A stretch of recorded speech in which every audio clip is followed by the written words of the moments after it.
मध्य प्रदेश के इंदौर शहर के कैंट रोड पर एक जगह लगती है जिसका नाम सहकार नगर है। दरअसल वहां पर सुबह के लगभग 10 बजे के आसपास का वक्त हो रहा था। बड़ी संख्या में लोग जुटने लगते हैं, चाहे वो आसपास के लोग हों, रिश्तेदार हों, पड़ोसी हों। साथ ही जिन लोगों ने न्यूज़ चैनल देखा था, जिन लोगों ने अखबार पढ़ा था, जिन लोगों ने सोशल मीडिया पर ये खबरें पढ़ी थी, वो खबर देखने के बाद वो लोग इस ट्रांसपोर्ट कारोबारी के घर पर जुट जाते हैं, सांत्वना देने के लिए, तसल्ली देने के लिए। इसी बीच में जो इस घर का बड़ा बेटा होता है जिसका नाम सचिन रघुवंशी होता है, सचिन रघुवंशी कहीं से उपले का इंतजाम करता है और आग जलाने की कोशिश कर रहा था। इसी बीच में उसके बुजुर्ग पिता की बड़े वाले बेटे पर नजर पड़ जाती है। वो उसके पास जाते हैं, जाकर पूछते हैं कि बेटा तुम ये आग जलाने की कोशिश क्यों कर रहे हो। वो कहता है पिताजी मच्छर लग रहे हैं, लोगों को दिक्कत हो रही है, इन मच्छरों को भगाने का इंतजाम कर रहा हूं। तभी उसके बुजुर्ग पिता कहते हैं कि बेटा मेरे बाल यूं ही सफ़ेद नहीं हुए, मेरे चेहरे पर यूं ही झुर्रियाँ नहीं पड़ी हैं, ये सब उम्र का तकाजा और मैं समझ सकता हूँ, मैं जान सकता हूँ।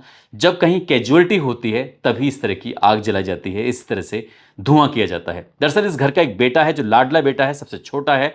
वो अचानक से लापता हो जाता है। अपनी पत्नी के साथ हनीमून के लिए निकला था, लेकिन जब उसका कहीं अता पता नहीं चलता है तो पता चलता है कि उसकी मौत हो चुकी है, वो मर चुका है, उसका कत्ल हो चुका है और उसकी पार्थिव शरीर का इंतजार किया जा रहा था ताकि उसका अंतिम संस्कार हो सके। आखिरकार 4 जून 2025 की शाम की ये बात है, लगभग 5 बजे के आसपास जब शव घर पर पहुंचता है तो रो रो कर परिवार वालों का बुरा हाल हो जाता है। तब तक जो घर के बुजुर्ग आदमी होते हैं, पिता होते हैं, वो अपने बेटे से कहते हैं कि माँ को मत पता चलने देना। लेकिन बात ही कुछ ऐसी थी कि माँ ही नहीं बल्कि जहाँ जहाँ तक ये बात पहुँच रही थी सबको पता चल जाता है कि आखिरकार बेटे के साथ हुआ क्या था। आज की इस कहानी के माध्यम से हम भी यही समझने की कोशिश करते हैं कि आखिरकार हुआ क्या था। आदाब, नमस्कार, सत श्री अकाल। मैं उस्मान सैफी। आज की जो सच्ची घटना मैं आपको सुनाने जा रहा हूँ, ये सच्ची घटना है मध्य प्रदेश के इंदौर शहर की। दरअसल एक कारोबारी जो कि ट्रांसपोर्ट कारोबारी है, नाम उसका राजा रघुवंशी होता है, अपनी पत्नी सोनम रघुवंशी के साथ हनीमून पर निकले हुए थे और वह अचानक से गायब हो जाते हैं। 2 जून 2025 की 11 बजे के आसपास का वक्त था। मेघालय प्रदेश के एक जगह लगती है, इसका नाम है रियात अर्लिंग यान बोईसा डोंग। पार्किंग स्थल के पास एक गहरी सी खाई होती है जिसकी गहराई बताई जाती है कि ये लगभग 1000 फुट के आसपास। वहाँ पर एनडीआरएफ, लोकल पुलिस, लोकल व्यक्ति, पर्वतारोही, इन सब की मदद से कई दिनों के प्रयास के बाद आखिरकार एक लाश मिल जाती है। लाश पर जो होती है उस पर पूरी तरह से डिकम्पोज हो चुकी थी, उसको पहचान पाना बड़ा मुश्किल हो रहा था। लेकिन सीधे हाथ पर राजा लिखा हुआ था और पुलिस वाले या एनडीआरएफ वाले या फिर गांव वाले या फिर पर्वतारोही या फिर उनके परिवार के लोग उसी राजा की तलाश कर रहे थे। आखिरकार राजा की शिनाख्त कर ली जाती है, पहचान कर ली जाती है और उसकी जो लाश होती है उसको पोस्टमार्टम के लिए भेजा जाता है। तो पोस्टमार्टम के बाद ये पता चलता है कि किसी ने एक हथियार है जिससे क्या नारियल काटा जाता है, दनाती जैसा, इसको दाव भी बोलते हैं, उससे इसको मारा गया है। साथ ही गहरी खाई में फेंका गया है जिससे शरीर की कई हड्डियां चकनाचूर हो जाती हैं। आखिरकार कत्ल क्यों किया है, किसने किया है, जबकि इस लड़के की किसी से कोई दुश्मनी नहीं थी। घर से 2000 और लगभग 2185 किलोमीटर दूर वो अपनी पत्नी के साथ हनीमून मनाने के लिए गया था।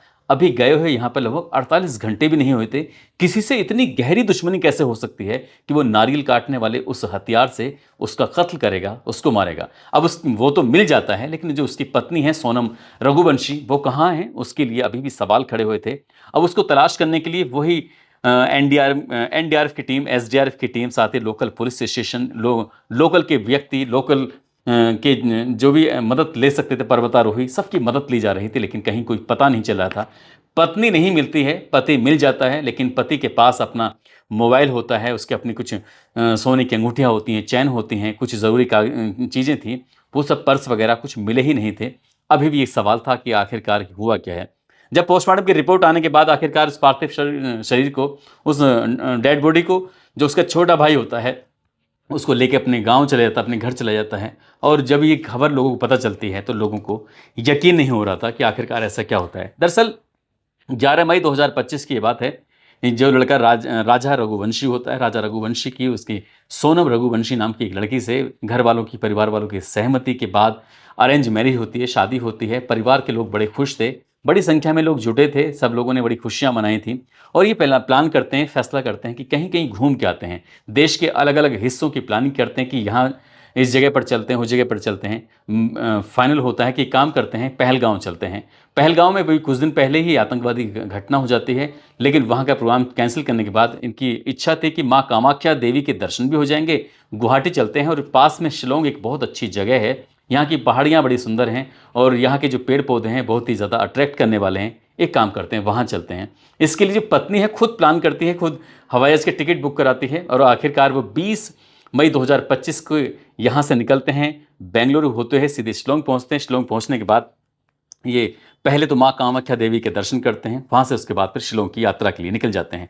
22 मई 2025 को मेघालय प्रदेश के पूर्वी खासी हिल्स जिले का एक जगह लगती है नोनी ग्रियाट, ये गांव होता है, वहाँ पर होम स्टे करते हैं, रात को रुकते हैं। उसके बाद फिर सुबह दिन निकलता है 23 मई 2025 को चेरापूंजी ओसरा हिल्स के लिए ये निकलते हैं और नैनी ग्राट जो गांव लगता है वहाँ से ML05AA1472 एक स्कूटी जो कि एक्टिवा होती है उसको किराए पे लेते हैं। अगले 4 दिन तक स्कूटी रखनी थी और इसलिए रखनी थी क्योंकि जो आसपास का इलाका था, पति और पत्नी दोनों साथ साथ घूम सकें, जहाँ मन करे वहाँ पर रुक सकें, जहाँ मन करे वहाँ खा सकें, जहाँ मन करे वहाँ बैठ सकें। इसलिए इन्होंने एक स्कूटी किराए पर ली थी, साथ ही गाइड लिया था लोकल वाला, ताकि चीज़ों को आराम से आसानी से समझने का मौका मिल सके। वो बता सके कि हम लोग कहाँ जाना चाहिए, कहाँ नहीं जाना चाहिए। सब कुछ ऐसे ठीक ठाक चल रहा था। ये सोहरा रिम एक जगह लगती है, गाइड को वहाँ छोड़ देते हैं। गाइड से कहते हैं कि अब हम आराम से जा सकते हैं, गूगल मैप की वजह से मदद ले सकते हैं, हम लोग घूम सकते हैं, तुम चाहो तो चले जाओ। इसी बीच में जो सोनम रघुवंशी होती है वो अपनी सास उमा रघुवंशी को फ़ोन पे बातचीत भी होती है और फ़ोन पे बातचीत करने के बाद दोनों आपस में प्लानिंग करते हैं कि वो बताती है कि हम लोग कहाँ घूम रहे हैं, कैसे कर रहे हैं। इससे पहले भी बातचीत हो रही थी, इससे पहले भी अपने सुखों के क्षणों को वो आपस में शेयर कर रहे थे। लेकिन इस बीच में 1:45 पर थोड़ी चंद बातें होने के बाद अचानक ही सोनम रघुवंशी ये कहती है कि जो फ़ोन है उससे नेटवर्क थोड़ा दिक्कत कर रहा है, परेशानी कर रहा है। माँ जी मैं तुम्हें दोबारा फ़ोन करूँगी, तुम इंतज़ार करना, बाद में बात करते हैं। सास भी कह देती है ठीक है कोई दिक्कत नहीं, बाद में बात करते हैं। वैसे भी पहले भी बातें हो रही थी। ये फ़ोन ऐसा कट होता है कि उसके बाद फिर फ़ोन लगता ही नहीं है। परिवार के लोग परेशान हो जाते हैं। जब घर परिवार में ये बात पहुंचती है तो 23 तारीख से संपर्क टूटा था, 24 तारीख को भी बातचीत नहीं हो पाती। आखिरकार 25 तारीख को सोनम का भाई और जो राजा रघुवंशी होता है उसका भाई ये प्लान करते हैं और जाकर सीधा शिलांग की तरफ जाते हैं, वहाँ जाके बातचीत करते हैं। लेकिन लोकल की पुलिस मदद भी नहीं कर रही थी। आखिरकार सोशल मीडिया के माध्यम से जब ये मामला हाईलाइट होता है, वायरल हो जाता है, तब बात मुख्यमंत्री तक पहुंच जाती है, चाहे वो मेघालय के मुख्यमंत्री हो या फिर मध्य प्रदेश के मुख्यमंत्री हो या फिर देश के गृह मंत्री हो। फिर मामला इतना हाईलाइट होता है कि उसके बाद NDRF, SDRF ये तमाम टीमें होती हैं और लोकल पुलिस, लोकल के लोग होते हैं, पर्वतारोही होते हैं, प्रयास कर रहे थे और एक एक दिन लगातार बीतता चला जाता है। उनके गायब होने के लगभग 11 दिन के बाद आखिरकार राजा रघुवंशी की तलाश मिल जाती है। लेकिन सोनम रघुवंशी का कहीं अता पता चलता ही नहीं है। उसकी लाश को कब्जे में लेने के बाद जब कब्जे में ले रहे थे तो पास में ही कुछ ऐसी चीज़ मिलती है, जैसे लाल रंग की जैकेट मिलती है और एक काले रंग की जैकेट मिलती है, एक सफ़ेद रंग की शर्ट मिलती है। ये ऐसा अंदाज़ा लगाया जा रहा था जैसे कि सोनम रघुवंशी की ये जैकेट होंगी। लेकिन जब तक इसकी फॉरेंसिक रिपोर्ट नहीं आएगी, इससे ये पता नहीं चलेगा कि आखिरकार ये वाकई सोनम रघुवंशी की जैकेट हैं, ये शर्ट हैं या किसी और की हैं। वो तो उसके रिपोर्ट के बाद ही पता चल सकेगा।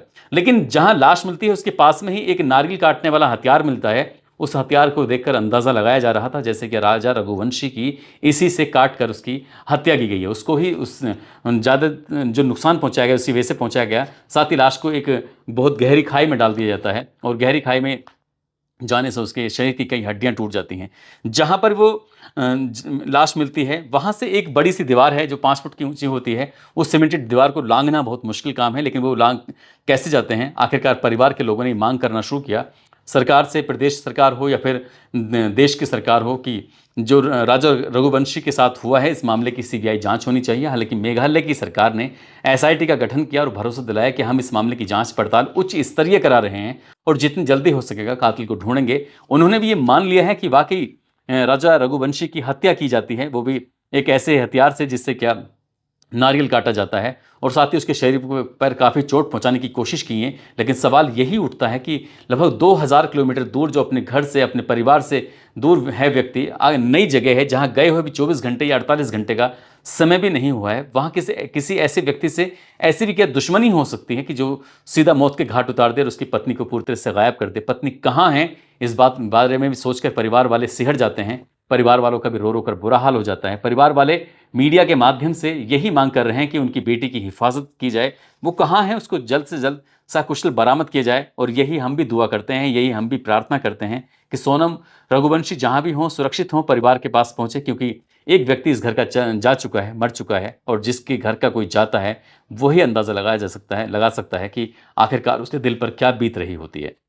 जाहिर सी बात है, जब से ये खबर सोशल मीडिया पर वायरल हुई है, देश के अलग अलग हिस्सों में हज़ारों लाखों करोड़ों की संख्या में लोगों ने दुआएं की, लेकिन जो राजा है वो तो नहीं रहा इस दुनिया में, लेकिन सोनम के लिए लोग अभी भी दुआएं कर रहे हैं।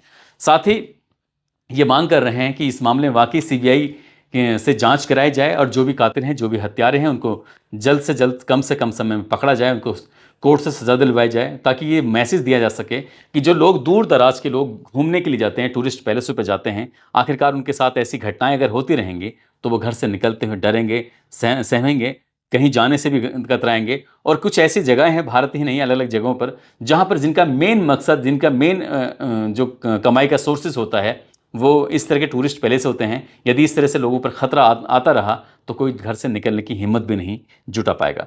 दोस्तों, इस पूरे घटनाक्रम को सुनाने का उद्देश्य किसी को परेशान करना नहीं है, किसी का दिल दुखाना नहीं है, बल्कि आपको जागरूक करना है, आपको सचेत करना है।